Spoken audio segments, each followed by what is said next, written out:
Hi, I'm Donald Jones, Chief Growth Officer at Next Street. Each month, we sit down with entrepreneurs in our network to hear a little bit about their entrepreneurial journeys to success. So this month is Pride Month, and so in honor of Pride Month, we're spotlighting LGBTQ plus small business owners in our network. And through this series, we're excited to connect to hear a little bit about your story, Nikki Jax, and how you are connected to one of our partners and how they have supported your growth. So the first thing I want to start with is tell us a little bit about your business and how you got started. Okay, so as mentioned, my name is Nikki Jax.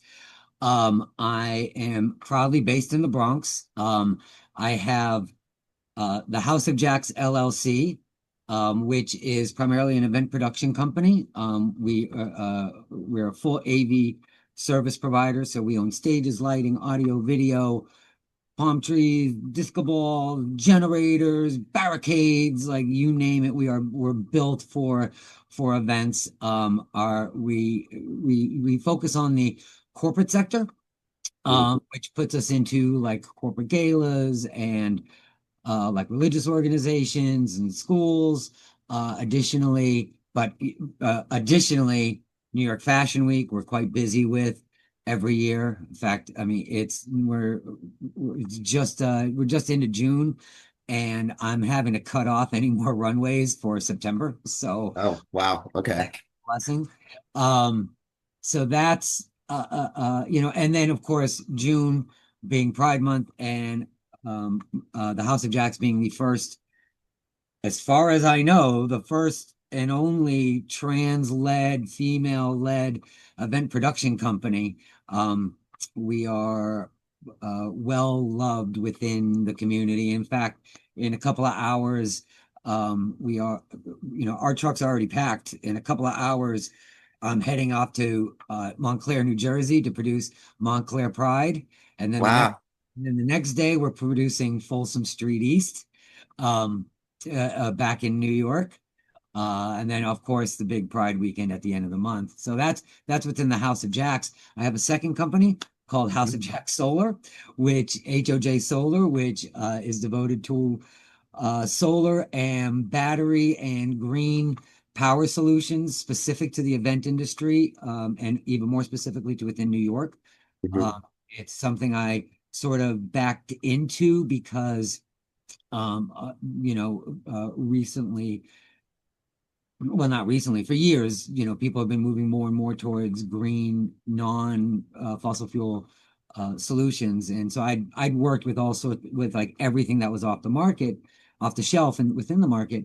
And there was always some shortcomings. So one day, literally while sun tanning, it came to me. I figured out how to mostly solve all these problems. And so started this company and it's been fairly successful. We customize solutions specific for events, right? And we can do small, barbecue all the way up to I've done a full main stage with 5 circuits. Wow. We did a full runway, outdoor runway in New York, and powered the entire, not only the front of house, but also the entire back of house, which if you've ever been to a fashion show, you know that all those hair dryers pull a lot of power. Wow. Okay. And then I have one more. Yeah.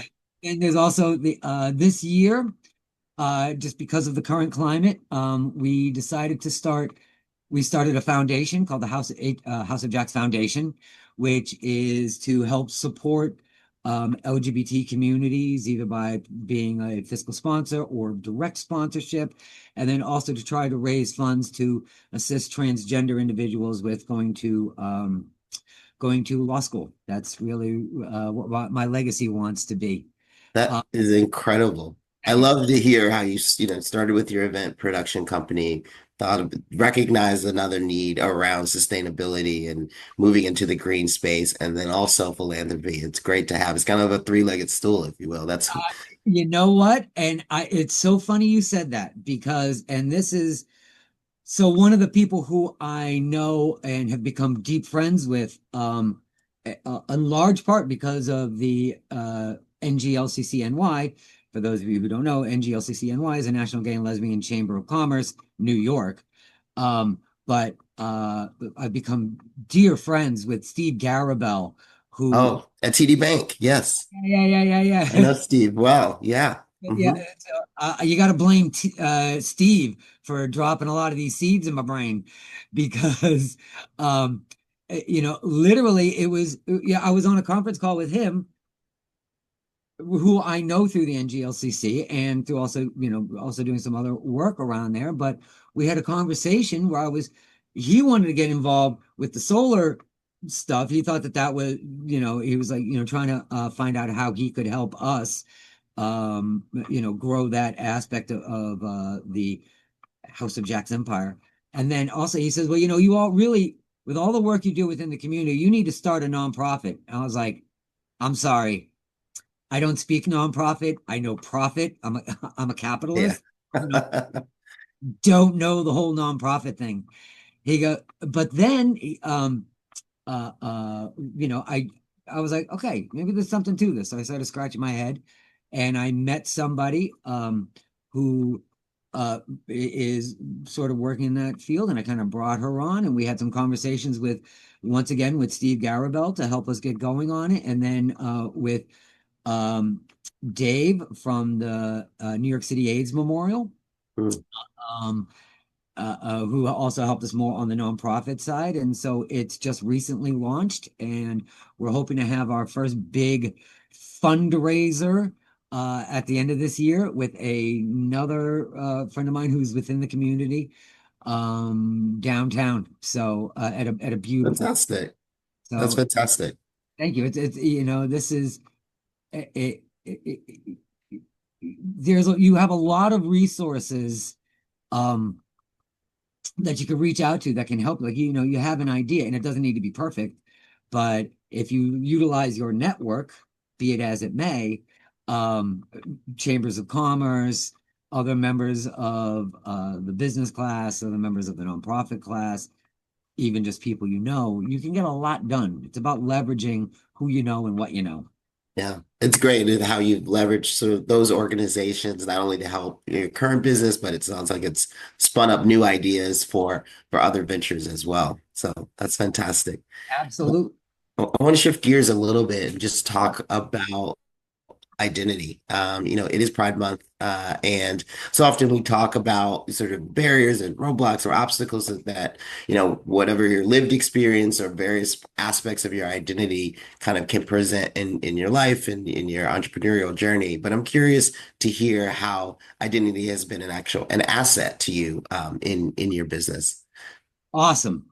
You know, so uh I don't know how many transgender viewers you will have or will be listening to this, but hopefully it reaches out to some. But it's, my story can be utilized or viewed through a number of different lenses for people through any walk of life.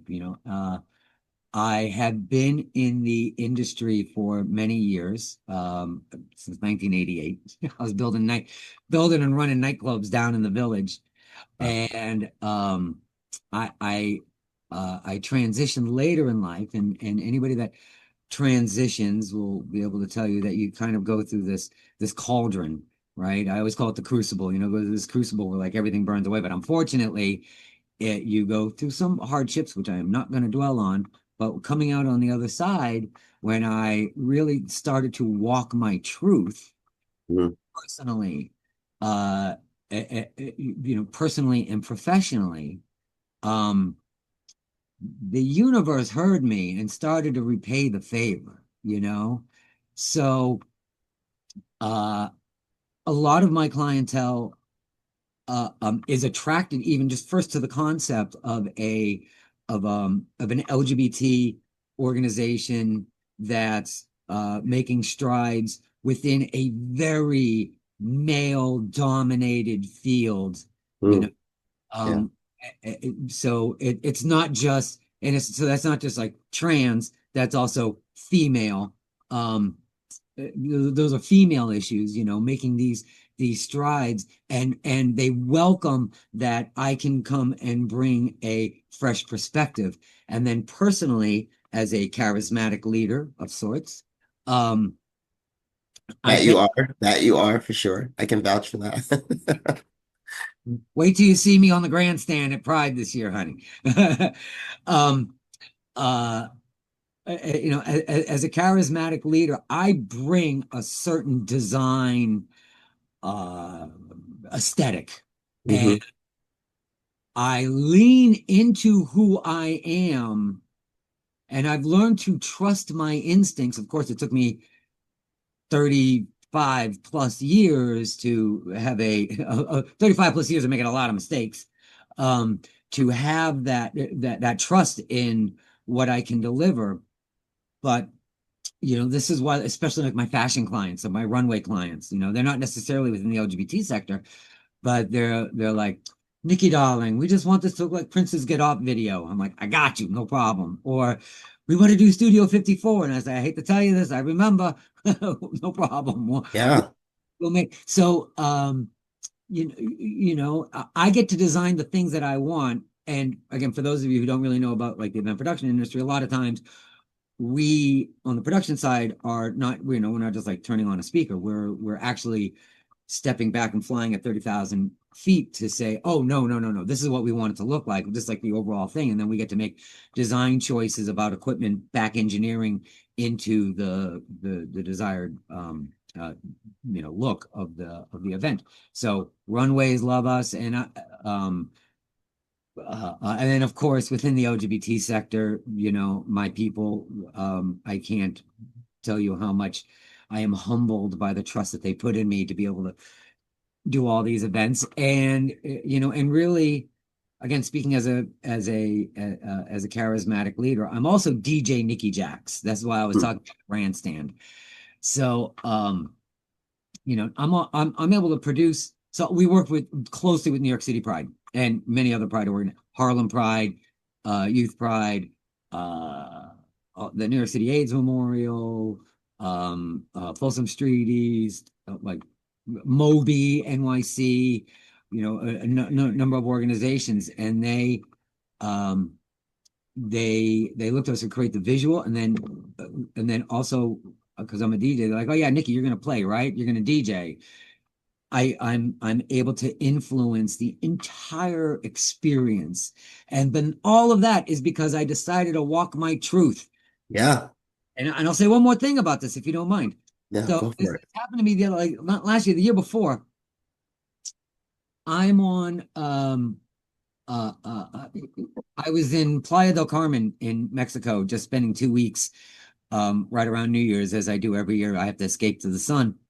And I'm walking along the beach, and it really struck me that the entire reason I was able to take time, carve out, like be able to recharge my batteries, was because of me walking my truth. I walked my truth personally, professionally, socially, and the universe has been repaying me ever since. So that's what I got to say to those of you out there who maybe unsure, maybe you want to approach things a little bit differently, maybe you want to run your company a little bit differently. Do it. You'll find the customers, you'll find your clients that want to work with you. And there's always a niche. There's more than just you. You are not a silo. You are not alone. That's great. Yeah, I mean, I think that the authenticity piece is huge. It's such a foundational piece to kind of any journey of growth and success. And then, yeah, I think your competitive advantage, I'm hearing you talk about just like you understand the culture, right? And Right. so there are cultural references that someone can say that Prince video, and you know what that means, right? Uh, Exactly. and so that's fantastic. And then lastly, just being a part of the community and how that community is its own network. And I think sometimes we don't sort of consider that quite enough. Oh no, I'm so the House of Jacks, the name, there was a House of Jacks before it became an LLC, Hmm. where if you are in the uh LGBT environment, and especially if you're in New York or if you're uptown, And you know anything about like the house balls and the houses and the ballroom scene, which gave birth many years ago to Vogue Yeah, and of course. so I am Mother Nikki of the House of Jacks. So that's House of Jacks came first and then the company came second. But because of that, there is that trust and that release from that sector when they're like, oh my goodness, Nikki, listen, we want to do a Kiki, or we want to do a ball, and you know, we want this. I was like, no problem, I got you. In fact, my stages that we custom build ourselves were custom designed for the house ball community. We use them everywhere. We use them for runways, but Wow.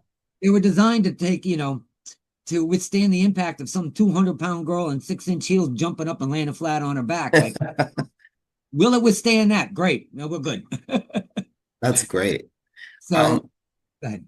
yeah, no, I wanted to make sure I had a couple other questions I wanted to Oh get yeah, to. So, sorry, running out of so time. no worries. No, I mean we were flowing. So I was very intrigued. I wanted to talk a little bit also about um times you've had to pivot. It sounds like you pivoted a lot, right? Like in terms of, adding the solar company and the foundation. But I'm curious if there's like one moment that sticks out to you where you encountered maybe a challenge, an obstacle, or maybe even an opportunity and you weren't quite doing that, and you had to make that decision to pivot. And what was sort of the impact of that for you? Sure. So, you know, to be honest, it wasn't and I'll be in all fairness, it wasn't with my current company. It was with my previous employer who I have Hmm. a relationship with. I left them to start my own company to do things my way. And they were always very supportive of me in everything I did, but they were more of a traditional AV production company. So this is COVID, right? So this is perfect. So one of my dear friends, Moby NYC. Moby NYC is Mobilizing Our Brothers Initiative. Hmm. They originally based out of the Bronx. I mean, out of Brooklyn, but they also have like a chapter in Atlanta now. They are a LGBT health organization with a focus on the Black and Brown community and the Black and Brown experience. And at the beginning of every June, they have these. For years, we've been doing this Moby Fest, and Moby Art, and Moby Talks, and it's this whole amazing curated series of events. And so COVID happens. Hmm. So Anthony Curry, my dear friend, he calls me up. He's like, "So Nikki, you know Moby Fest? We obviously not doing that this year." He's like, can we live stream it? Now, this is the beginning of COVID. I had live streamed on Facebook exactly once. How does Yes. this, right? As we all learned, As right? we all learn, right? It's like, what is video conferencing? What does any of that stuff mean? Yeah. Exactly. So I was like, sure, we'll figure it out. I had nothing else to do. So we we opened up, you know, we cleared out the warehouse that we had in my old company, hold a huge space. I set up like tables and computers and cameras and pipe and drape and made a little stage and some lighting and whatnot. And we kind of figured out like how to do it. And as I was doing it, me and the owner of the other company, we looked at each other and we were like, this is it. This is how we're gonna get through COVID.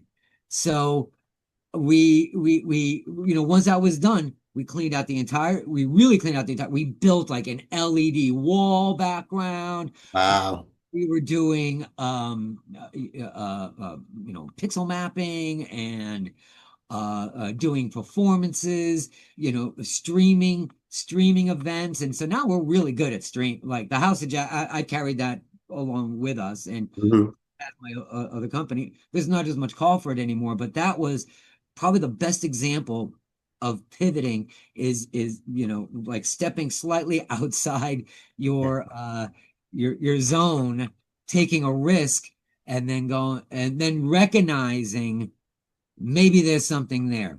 And if you're not, you know, you got to look at what your resources are. Sometimes the only resource you have is time. Uh, Right. Right. you don't necessarily need money. I started my company, the House of Jacks, with two speakers and one mixer. Literally, that's all I had. Two speakers and one mixer. I now have 12 warehouse spaces, and sitting out right over here is three box truck, like three 16-foot trucks filled with stages and lighting on it. And I started that with nothing. And but it's because like at the very beginning, I mean, I had clients that followed me, thank God. But I recognize the one resource I had when I had no resources was time. So I utilized that and worked on my website. You know, my website's not a beautiful website. Please don't throw me no shade, but it works. It works. There you go. Yeah. One trick it does that it needed to, which is like funnel that person who's like speaker rental near me. It funnels it to my inbox. And so, like for June, we're so busy in June. I had to cut off any new events, any new projects, any new clients, like by May 1st. I had to stop taking new projects within June, just like I mentioned I was going to do Yeah. September. So I easily like I know it works. I know I must have turned away 50, $60,000 worth of deals like in the last couple of weeks.